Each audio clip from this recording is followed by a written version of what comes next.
Hello again, and welcome to Severity of the Scarcity. The doctor of exegesis is now in the forest rather than in the house. And the series of episodes that you're about to see comes from a lot of research I did with my father decades ago. And I'm going to be using some of his books. And he had his problems with some of the things that I'm showing. And we kind of put it together, and from that, it turned into just a twisted issue. And I hope you enjoy this. It's going to be long. It's going to be cut up into several episodes, and it's going to have it's not meant for everybody. It's not meant for everybody. No, no, no. It's meant for people who have a long attention span, who want to be entertained and learn something perhaps that they didn't know. Now, there's a lot of YouTubes and websites that talk a lot about the severity of the scarcity concerning gold. And I'm going to be touching on gold and U.S. gold coins. And something I used to collect. I used to have a lot of gold and got rid of it all and bought shopping machinery with it. Had several thousands of dollars worth of gold, ounce pieces and just all kinds of stuff. So I hope you enjoy this, and I've got plenty of helpers, and here looks like some of them coming right now. Enjoy. I want to welcome you to this series of episodes concerning American gold coinage and gold here in the United States. And I had to get out a bunch of my coins here for inspiration and such. And what I'm going to do, first of all, is I'm going to start by showing several of these Numismatist magazines from the 1930s, 1939. I've got them from the early 50s, 40s and such. Here's the ones here I use actually in the presentation. And before I get too far down the road here, I'm going to be burning 5 minutes. 5 minutes. Because one of the big controversies in the summer of 1939 was concerning cleaning coins. The controversy was about using Liam Perrin's Worcestershire sauce to clean your coin, your copper coins. Your copper coins. So I'm going to pour this in here. Shake it up first. I'm going to shake it up. And I'm going to dump in here, this is one of my famous canning jars here. I'm going to dump enough in there. I'm going to set that aside. And I got this coin from Great Britain here, 1945. And you can see this coin is pretty dark. It's pretty dark. And we're going to try this out. And we're going to see how it does. So I'm going to drop it in there and set to let it wait 5 minutes. But since my timer's a little slow, I'm going to set it on 6 minutes. And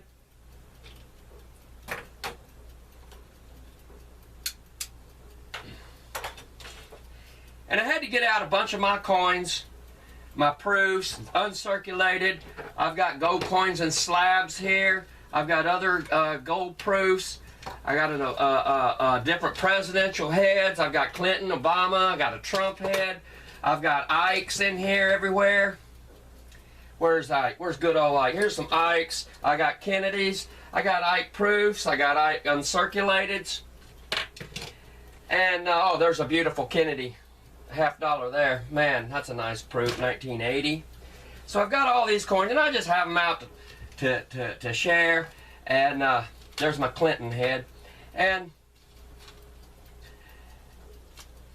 there's a couple of things that I want to talk about here. I'm going to set these off to the side here. Where's my other one here? Yeah, we're gonna have time to show some of those. Show those two. And over here is the books that I gleaned from here. There's a stack of magazines here, and there's a book here Now, about 6 or 7 of these were from my father's collection. I got the Whitman's coin guide here from, what is that, 2005, got 2003 got coin guides. This right here, this official 1995 Black Book of Currencies was my dad's, got his name on it. He wrote his name on it. Here's a 1985, I got 1970s, I got 60s. I got all kinds of stuff here. Here's another one. That was my dad's, and so this is what I gleaned from, and all of these were read a couple of times and then annotated and such. And here's one of my dad's here. That was 6 or 7, and just from here over, and some of these in the stacks are what I use. I used that one, but didn't use any of these over here. Just used them as reference and just for knowledge and whatever. But I mainly use these right here. And as the story goes, as I'm going to show you, here's a nice gold brick here. It's the only one I got here. Look at that. And it was a funny thing. As I started collecting currencies, and I had several gold certificates. And my father, who was obviously into currencies and gold and coins and such, he collected American coins, and he also had World War II coins. I had 3 books of world coins worth about $50,000, and they were all stolen out of my condo.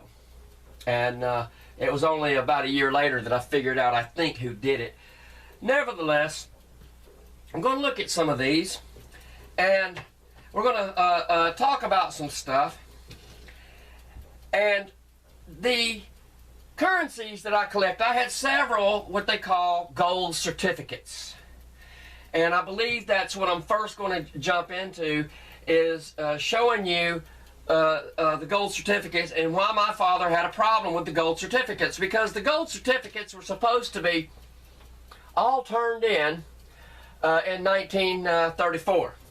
So what happened, and how come I ended up with so many in pristine condition in my collection? And my father, he asked me some questions, and he knew about American money and currencies and such. So in the early 90s, as I collected gold certificates, I had several 10s and 20s. I couldn't afford the 50s, but I had several 10s and 20s that were in pristine condition. And my father was, well, how did you get these? I said, well, I just ordered them. He goes, man, when I was coming up, you didn't have all these currencies for sale, and I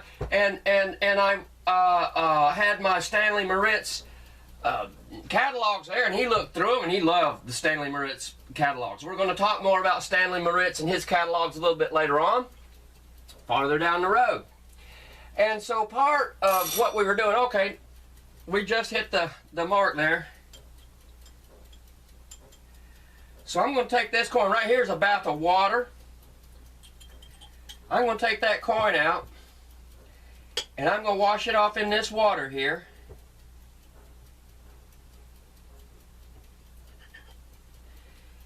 And we're going to compare.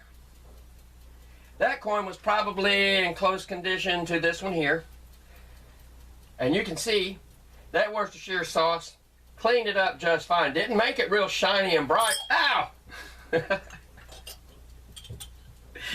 Boo-boo. Boo-boo time. Now I'm going to move some of this stuff here, so if I drop it again, I don't drop it in my Worcestershire sauce. Worcestershire sauce is hard to come by these days, isn't it? But you can see here that the tone really lightened up on it. And it didn't make it real shiny. I mean, you can still tell. But so many of these, you know, if you want to clean a coin and it's your coin, go ahead and clean it. They say, oh, leave the coin in its original shape. No, no, no. If you want to clean, you bought the coin, you own it. I own this coin, so I want to clean it. I'm going to clean it up. And just to show you what the controversy was about in 1939. Here's a close-up shot of the difference in the coins here after this one's been cleaned. it looks pretty good, actually. It looks pretty good. It was real dark on that side, too. I believe it's, yeah, it's the same character. Same coin, 37, and this is 45. But you can hardly tell from the front of it. It just wore out. And getting back to the gold certificates, we're going to look and explain some about the gold certificates, because people got tired of hauling all this gold around.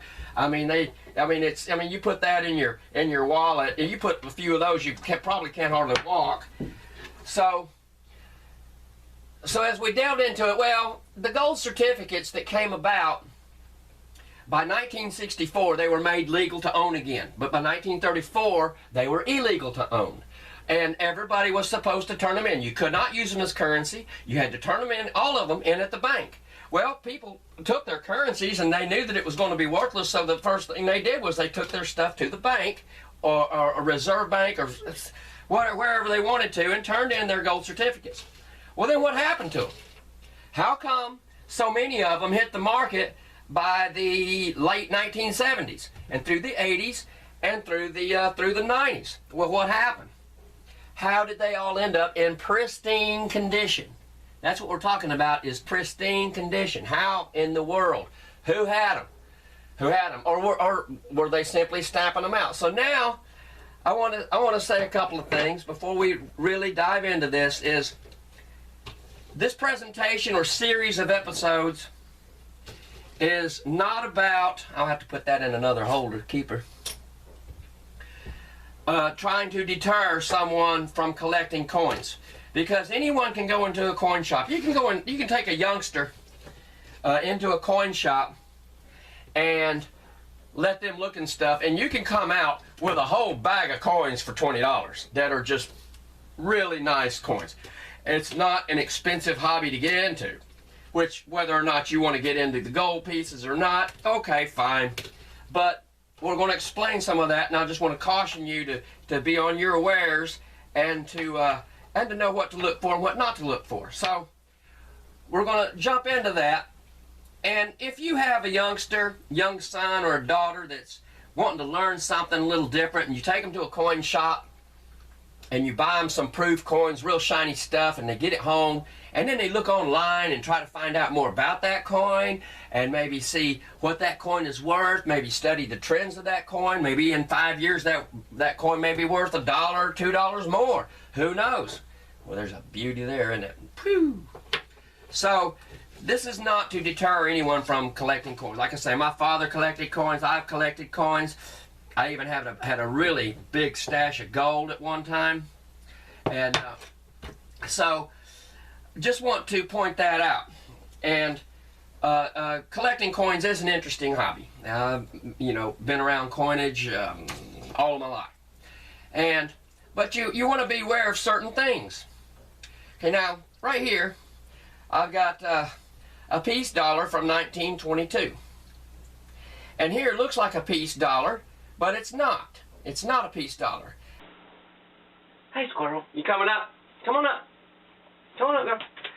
Now, here's these two coins here. Hey, you like the smell of them? And this is the 1922 here. And this is the ounce of silver here. And they are quite different. And this one, you have to, for instance, you have to flip over like this. These are peace dollars. This is what we call peace dollars, because they have peace written on the back of them. And there's the eagle there. And it says the pluribus unum here, $1.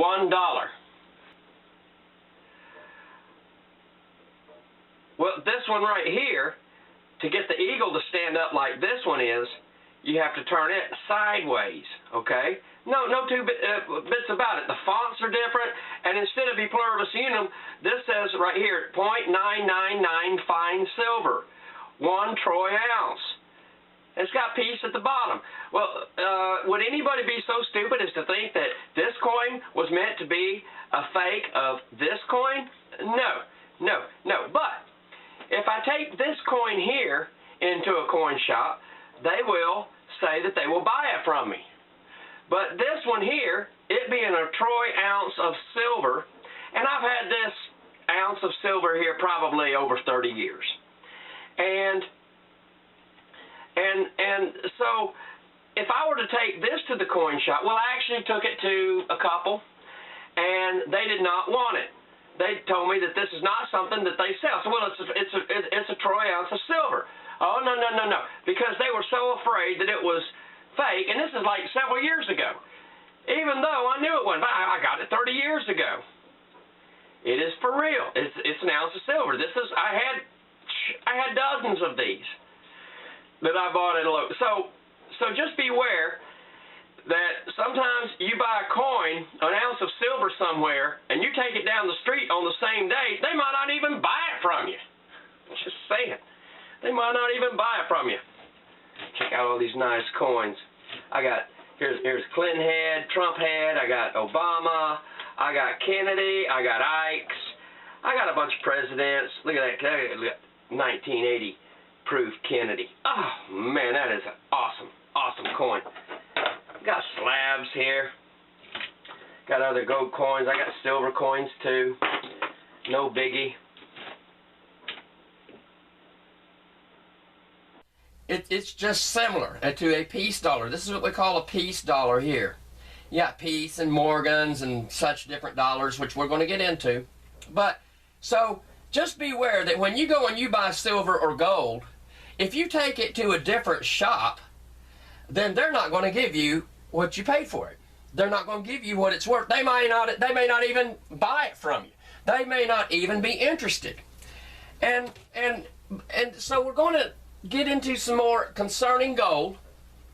And I just want to caution anyone, make you aware that if you go to a coin dealer and you buy an ounce of gold in the morning, let's say gold is like $1,200 an ounce, you're going to pay way over spot for it. You're going to pay $1,100, $1,150, or excuse me, $1,250. You're going to be paying a percentage on the against the spot. You're going to have to pay a premium on that gold coin to get it in your hand. And then if you take it down the road on the same street to a different coin dealer, and you say, I want to sell this gold coin, you don't say nothing. He's going to look at spot, and he's going to offer you a percentage way below spot. He's going to offer you way below, well, I just paid this much money for it over here. He's going to say, well, I don't care. I'll give you this much for it. Now, if you want to get that much money for it, you can take it back where you got it from. So, if you're a gold stacker or you're into coins and such, and you plan on moving, chances are where you move to, you're going to have to you're going to play hardball or catch a hardball from the coin dealers, because they're going to accuse all of your coins of being fake all the time because they didn't sell it to you. So just buyer beware. So that's what we're going to look at, is what a really good investment gold is, where when you buy it, you pay more for it than it's worth. When you sell it, you pay less for it than what it's worth. And whatever it is that you pay shipping or machines, or you store just tons and tons of it, how much the storage costs, and then we're going to weigh all that against the price of gold and what you can sell it for. And these people that believe that owning gold is a hedge against inflation. Now, there's still so many people that I have asked that, well, how is it a hedge against inflation? You're not going to be able to buy anything with it because gold is illegally used as currency. So how is it a hedge against inflation? We're going to go back in time. And I'm going to take you back to the 30s, just a few years after gold was made illegal to own. And then we're going to go in, I'm going to jump over the 40s. We're going to look at some stuff in the 50s, I think. And then we're going to look at the 60s, some stuff 70s, 80s, 90s, and then we're going to bring it right up to today. Remember, I'm always working backwards. And I've got old magazines here, and I used to have Coin World magazines. They shipped you one of these this thick every week. You got 4 of these a month. 4 of them a month. And I subscribed to Coin World magazine in the early 90s, probably from like 92, 93, up to like 96. So I was throwing stacks. I wish I had them now, but how are you going to move hundreds of pounds of Coin World magazine? You know, as much moving around as I did, traveling all around the country for years and years. Well, what would I have done with them? And so I don't have any of those anymore, but I have enough here to prove my point and to show you some very interesting things concerning coins. Boy, that cleaned that up pretty good once it dried. Look at that. Look at that. Look at that. I got some others I may put in the Worcestershire sauce. So anyway, we're going to start with gold certificates from modern books, and then we're going to go back. Okay, this is the front of my really nice paper money book, published in 1992. And we're going to look at page 135 here concerning gold certificates. And they were just beautiful. They were just beautiful. And here we're just going to scroll down. The most beautiful of all the gold certificates, 1905 here. And now we're going to jump over to the next column. And just going to scroll down here, printed on in gold ink. And it was some of them very, very artistic. And we're going to look at the obligation. Now, people who don't collect currencies probably aren't going to know that in the 1800s and early 1900s, there was a lot of print on the back of the greenbacks and the dollars and the gold certificates, and it was called the obligation. It was a who pays what, who, when, where, everything, and how. This certifies that there have been deposited in the Treasury of the United States of America X amount of dollars in gold coin payable to the bearer on demand. Also, this certificate is legal tender of all dues, public and private. So they came up with these gold certificates because people just basically got sick and tired of lugging all that gold around. I mean, you could put 2 or 3 $10 gold certificates in your wallet or in your jacket or in a folder or something, and you didn't have to have all these real heavy gold coins weighting down your horse or your carriage. Same book, page 201, concerning gold certificates. All are now obsolete. The issue is short-lived as the Gold Reserve Act of 1933 required the surrender of all gold certificates, both of the large and small size. And in the late 1920s, they did away with the large size bills and came up with smaller size paper money to save on paper and ink, is what they said. On April 24, 1964, Secretary of the Treasury, Dillon, removed all restriction on the acquisition or holding of gold certificates, and it is now legal to collect them. Well, excuse me, but I thought they were all called in, and so what happened to them for 31 years here? Interesting. And of course, the obligation here, this certifies that there have been deposited in the Treasury of the United States of America X amount of dollars in gold coin, payable to the bearer on demand.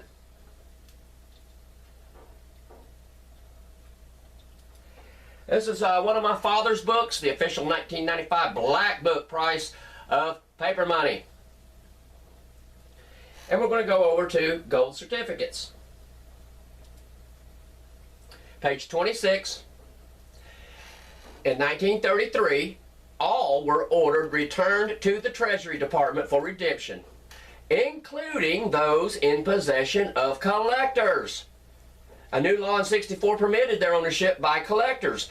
Well, if they were all turned in, how come the Treasury Department didn't dispose of them or burn them like they did supposedly the gold coins? They were going to melt them down and reuse them. Well, wouldn't the smart thing to do have been to burn them all in possession of collectors? So how did I end up with so many of them in pristine condition so many years later, 50 years later, or more than that?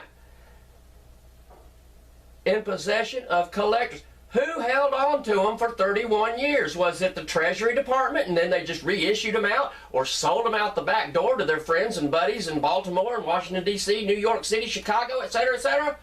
Or is it possible that they could have they probably still had the plates Is it possible that they actually just, you know, they still had the formulas for the paper and the ink, the formulas for the ink? Could they have just restamped out a bunch of them that were just brand new condition looking?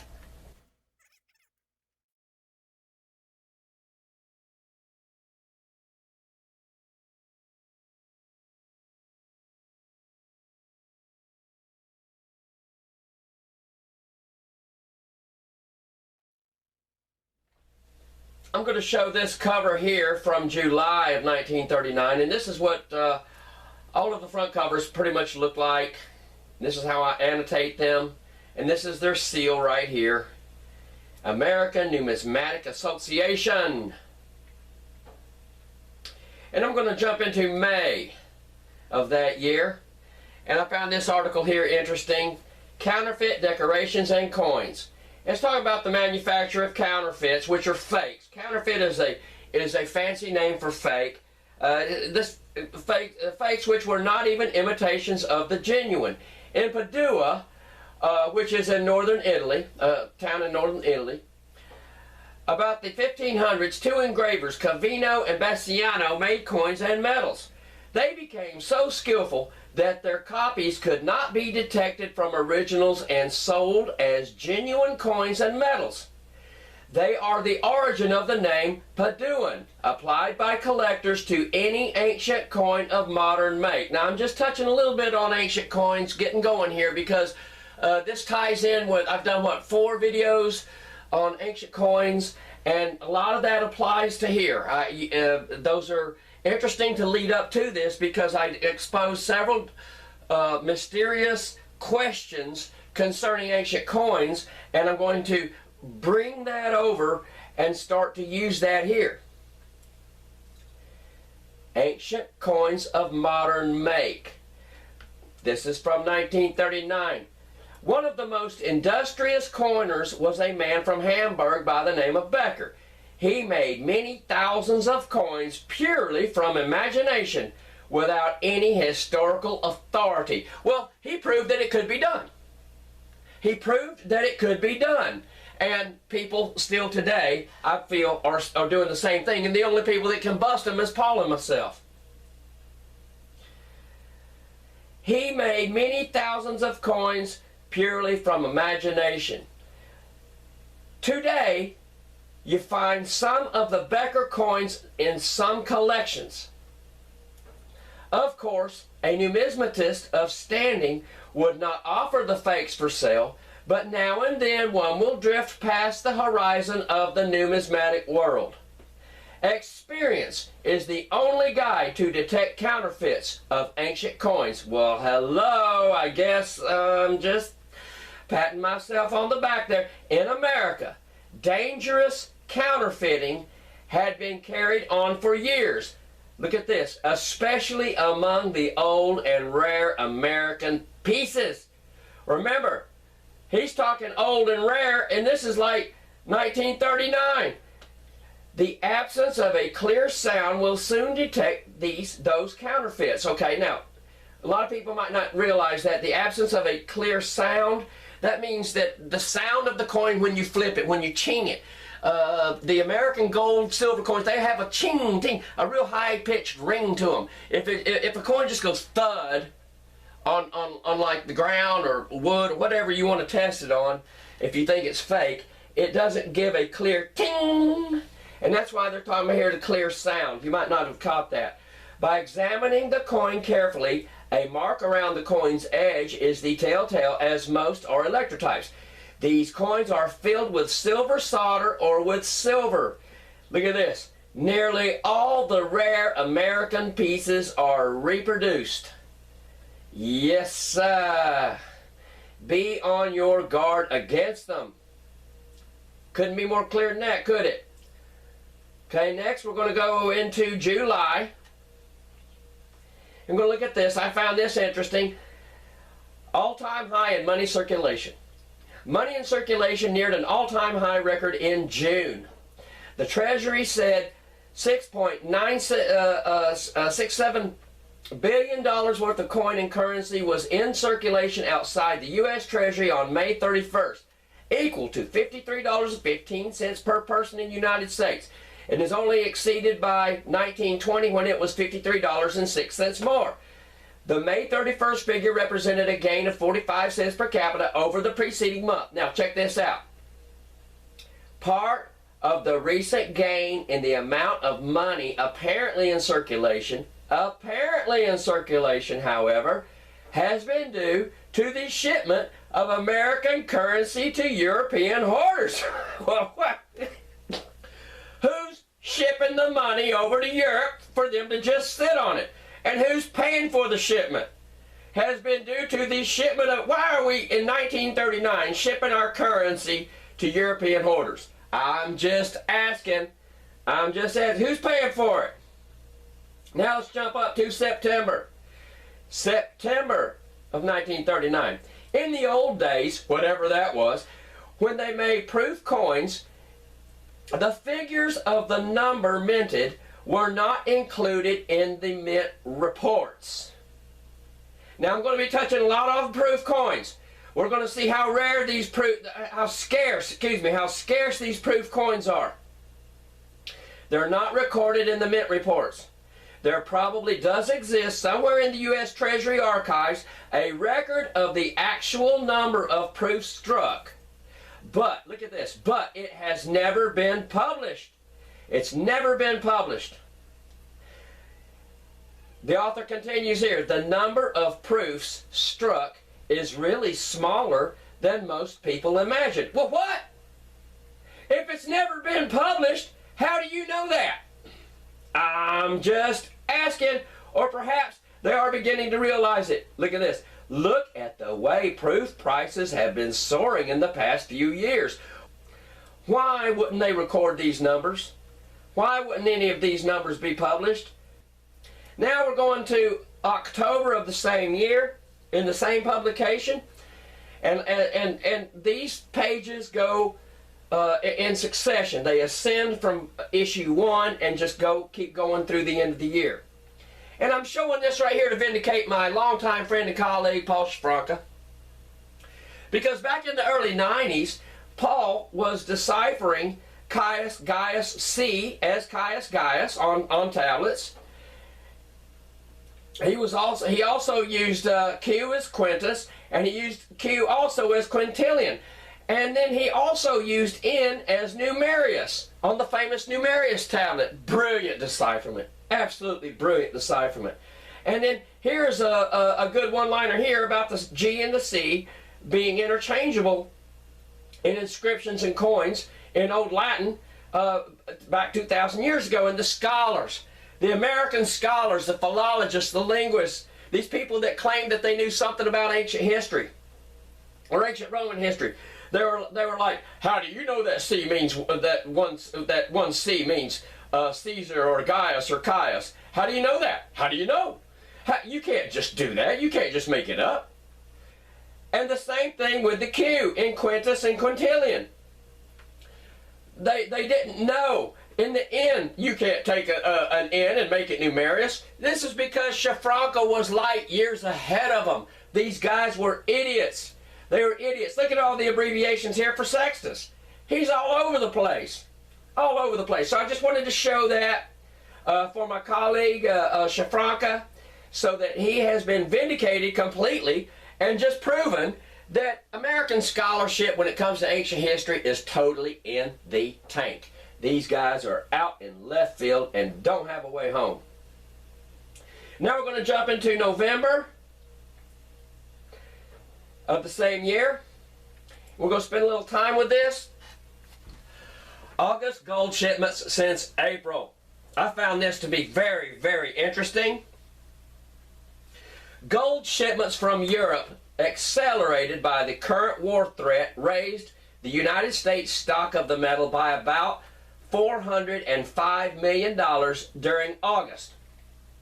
The largest monthly increase since last April, following the spring European crisis, the New York Federal Reserve Bank said in its monthly review today. Okay, so the New York Federal Reserve Bank has released this in the press.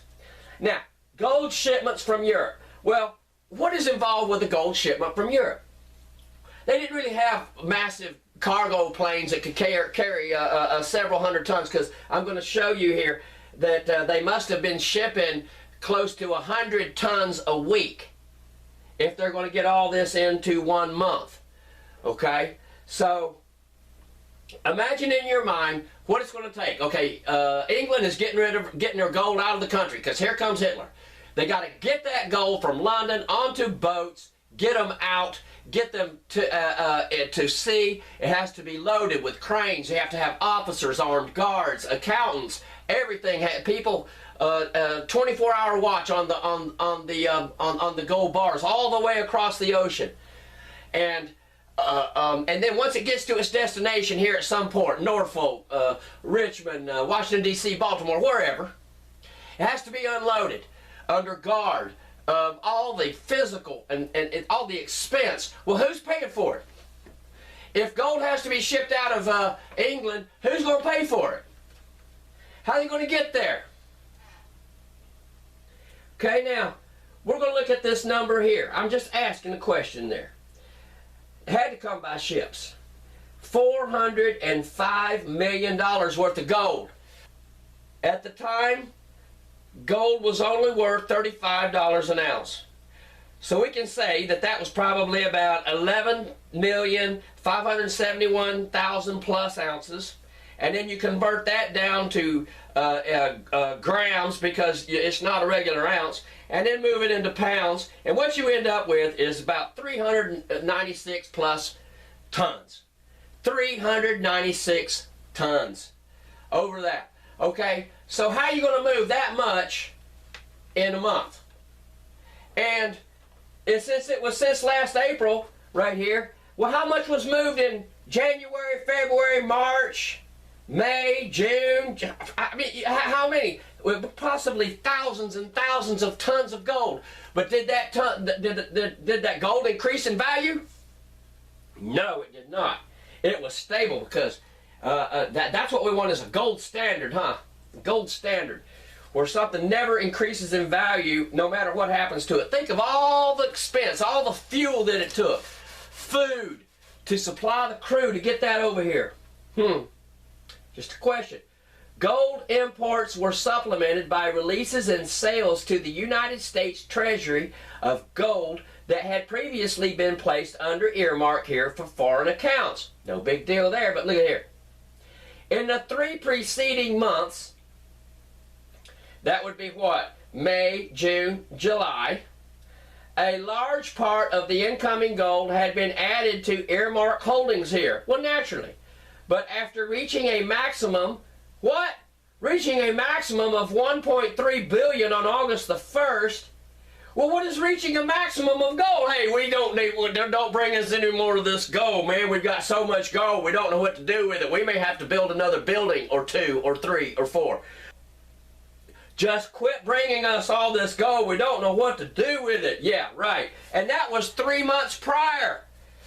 That was before August. And in August, they brought another 396 tons. Let's continue here. A maximum of $1.3 billion on August the 1st. The total was reduced to $1.135 billion at the end of the month. Well, what did they do? Did they devalue their gold?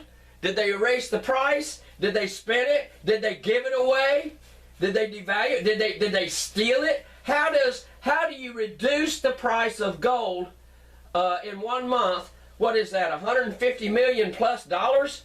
What happened to the $150 million worth of gold? Oh, we just, well, let's just scratch it off the books.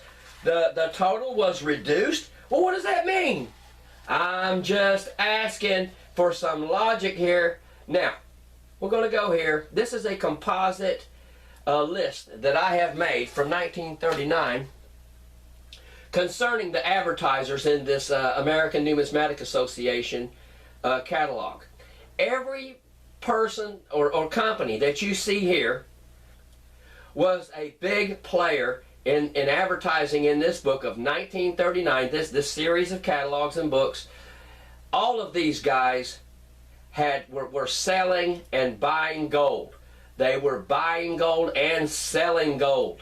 We will buy your gold Well, evidently that was people who kept their gold, and these guys were selling it. Were they selling it illegal? Because a lot of these pieces had no numismatic value at all. They're just rough pieces that are worn out. But these guys are selling them, and there's some famous names here. Now remember, I'm establishing an essential foundation here, with going back to 1939. You got Kossoff, here we have Kelly, and we're going to look at some other stuff from John Kelly too. And you might see some of these names come up again. Here's Schulman, Morgenthau, all of these guys. Here's Maxby Mill, he was all over the place. Here's one of my favorites down here, Waite Raymond. But all of these guys, well, why didn't the government, the Secret Service go after them?